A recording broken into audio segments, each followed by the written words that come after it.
YS Jagan కి assembly ఎన్నికల్లో ఘోర ఓటమి తర్వాత పరిస్థితులు తలకిందులయ్యాయి. 151 సీట్ల నుంచి ఒక్కసారిగా 11 సీట్లకు పడిపోవడంతో పాటు వైసీపీ అధినేత జగన్ తీవ్ర నిరాశలో మునిగిపోయారు. అసెంబ్లీలో కేవలం 11 సీట్లే రావడంతో ప్రతిపక్ష హోదా కల్పించమని అర్థించవలసి వచ్చింది.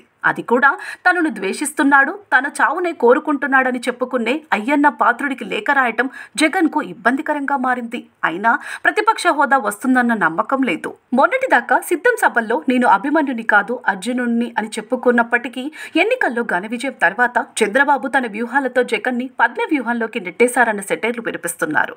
ఆ విధంగా నువ్వు అర్జునుడివి కాదు అభిమన్యుడివే అని చంద్రబాబు చెప్పకనే చెప్పారు. టీడీపీకి 16 మంది ఎంపీలుంటే నాకు కూడా రాజ్యసభ 11, లోక్సభలో 4 కలిపి 15 మంది ఎంపీలున్నారని జగన్ పై చెప్పుకుంటున్నప్పటికీ బీజేపీ నుంచి ఆశించిన మద్దతు మాత్రం లభించడం లేదు.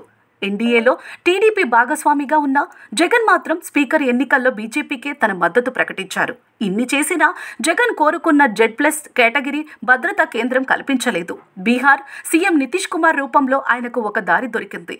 బీహార్ రాష్ట్రానికి ప్రత్యేక హోదా కావాలని నితీష్ డిమాండ్ చేయడంతో జగన్ కి 1000 ఏనుగుల బలం వచ్చినట్లయింది. టీడీపీని ఎదుర్కోవడానికి సరైన సమయంలో సరైన అస్త్రం దొరికినట్లయింది వైసీపీకి. ఏపీకి సంబంధించి పోలవరం, ప్రత్యేక హోదా, విశాఖ స్టీల్ ప్లాంట్ వంటి అంశాల్లో ఎలాంటి ప్రకటన చేయకపోయినా బీజేపీతో జట్టు కట్టిన చంద్రబాబు భారీ విజయం తర్వాత కన్వీనియంట్గా డిమాండ్లు పక్కన పెట్టేసి అమరావతి మీద పూర్తిగా ఫోకస్ చేస్తాడని అందరూ అనుకున్నారు. కానీ నితీష్ కుమార్ బీహార్కు ప్రత్యేక హోదా డిమాండ్ చేయడంతో బాబు కూడా ఇరుకున పడినట్లయింది. Trinamool Congress MP Kalyan Banerjee washing powder Nirma స్కీమ్లో భాగంగా ఎన్డీఏలో చేర్చుకుని చంద్రబాబుపై కేసులను మాఫీ చేశారని బీజేపీపై చేసిన ఆరోపణలు సభలో ఉన్న టీడీపీ ఎంపీలను ఇరకాటంలో పడేశాయి. ఎన్డీఏలో భాగస్వామిగా ఉండి కూడా ప్రత్యేక హోదా అడగటం లేదని, రాబోయే రోజుల్లో రాష్ట్రంలో చంద్రబాబును దోషిగా నిలబెట్టేందుకు జగన్ వ్యూహరచన చేసే అవకాశం లేకపోలేదు.